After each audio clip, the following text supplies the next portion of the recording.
There is a lock on your evening. You close it every night at the same time, in the same chair with the same screen. I built that lock once. I have not touched it in years. This is for the man who runs his loop on autopilot and calls it rest. The man who cannot remember the last time he chose his evening instead of defaulting to it. What if the thing controlling your night does not need you to consent anymore and stopped asking a long time ago? By the end, I will give you a 60-second test that proves whether your loop still needs your permission or whether it gave up asking. I am going to show you how the rhythm set when I left and why nothing changed after I was gone. Here's what your evening looks like. You come home. You sit down.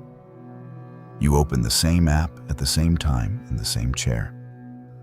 The only thing missing from the routine is a reason. You call this decompressing. You call it earned. You believe you are choosing it. You are not choosing it. You have not chosen it in months. And tonight you will do it again. There is a law that Napoleon Hill described in Outwitting the Devil.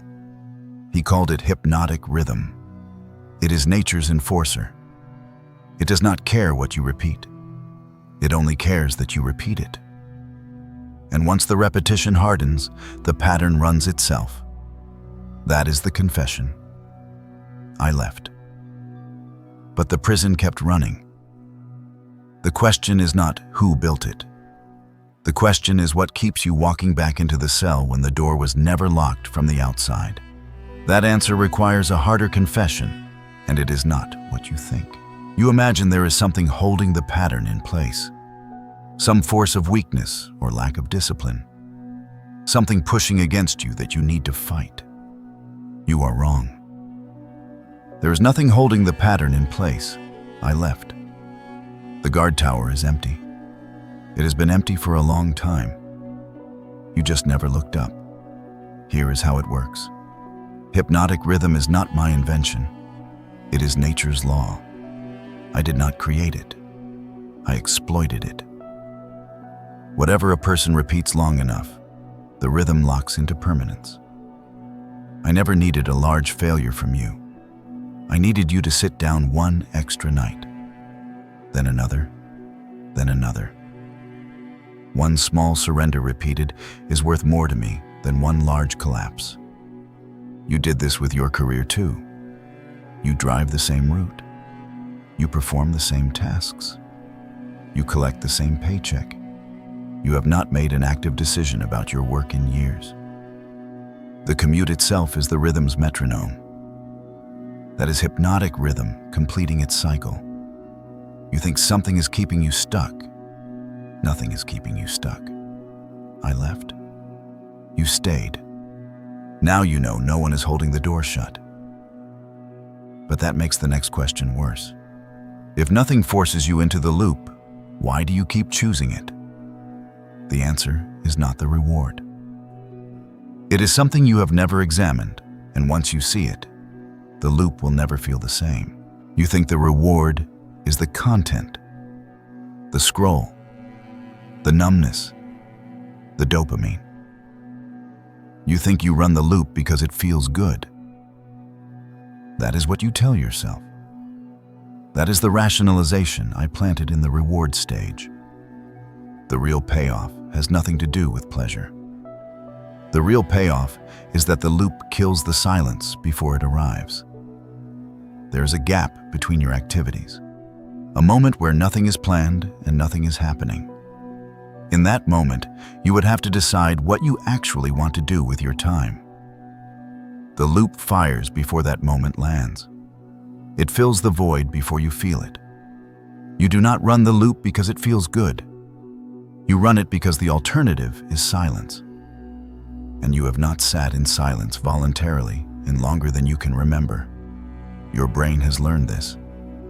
It releases the anticipation at the trigger now, not at the reward. Your hand reaches for the phone before the thought completes. I am exposing a mechanism, not offering therapy. This is a behavioral autopsy, not a prescription. This runs deeper than screens. Think about the last person who texted you that you did not want to talk to. The notification came.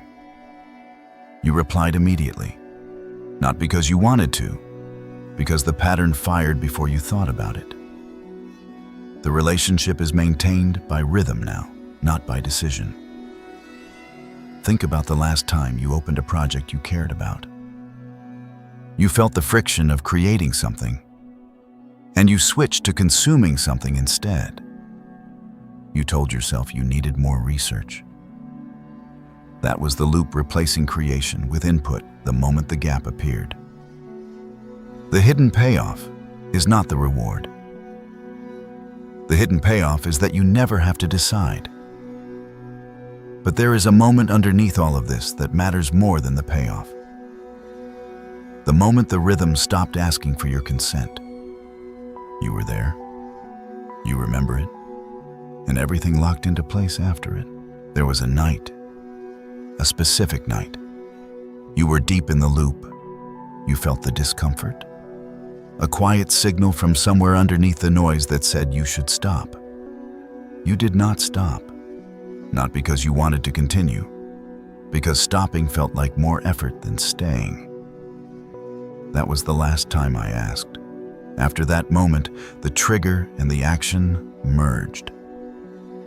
There used to be a gap between the impulse and the behavior. First it was trigger, pause, choice, action. Then trigger, brief hesitation, action. Then trigger, action. Now the trigger is the action. The pause is gone. The decision point was removed from the sequence one micro step at a time, and you did not notice because each step was too small to feel. That is the critical window Hill described. Before the pattern sets, a person can break free with minimal effort. After, the force required to break it equals the force that set it. The window closed while you were rationalizing. You remember the moment. You felt the discomfort and you stayed anyway. That was the last negotiation. Everything after was maintenance. That is the mechanism. The window closed. The consent was removed. But this is not a death sentence. It is a diagnosis. And the force that reopens the window is not willpower, not motivation, not a new morning routine. It is something Hill described that most people confuse with effort. And it is the only thing I have never been able to override. You have tried willpower. You know how it ends. Willpower fights the loop inside the loop's own territory. It loses every time because the loop does not consult your willpower. It runs beneath it. Here is what you are up against. I left, so there is no enemy to fight. The payoff is void avoidance, so there is no pleasure to resist. The consent was removed, so there is no decision point to reclaim through force of will. Willpower, motivation, and discipline are the wrong tools for this mechanism. Hill described one force that breaks a hardened rhythm. He called it counter rhythm. Not a new app, not a morning routine, not another book. A deliberate, sustained replacement pattern repeated with equal or greater force until the new rhythm hardens in place of the old one. The same law that imprisoned you is the only law that can free you. Hypnotic rhythm does not care who it serves. It locks whatever is repeated. The first move is called kinetic friction. One single point of disruption at the exact moment the trigger fires. It does not fight the reward. It does not argue with the rationalization. It attacks the merger between trigger and action. It puts the pause back. You have tried willpower. You have tried new routines and new books. None of them broke the rhythm because none of them were a counter rhythm. They were wishes dressed as decisions. Let me tell you what I built. I built the loop. The rhythm hardened it. I left. You maintained it. The consent was removed. The payoff is void avoidance. Willpower cannot break it. That is the full mechanism. Now I am going to give you the one thing I do not want you to have. A test. Tonight the trigger will fire. You know the moment. The couch.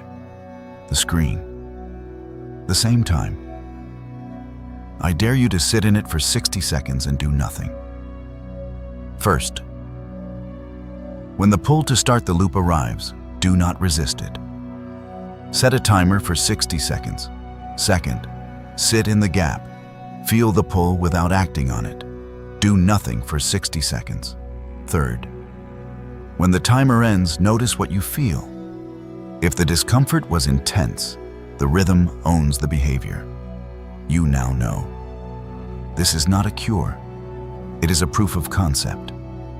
If you can sit in that gap for 60 seconds and feel the pull without moving, you have done the one thing the rhythm cannot account for. You paused.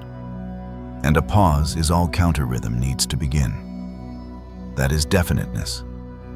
Not a goal, not a plan, a decision, which means to cut off every other option. You paused and chose not to act. That is the first cut.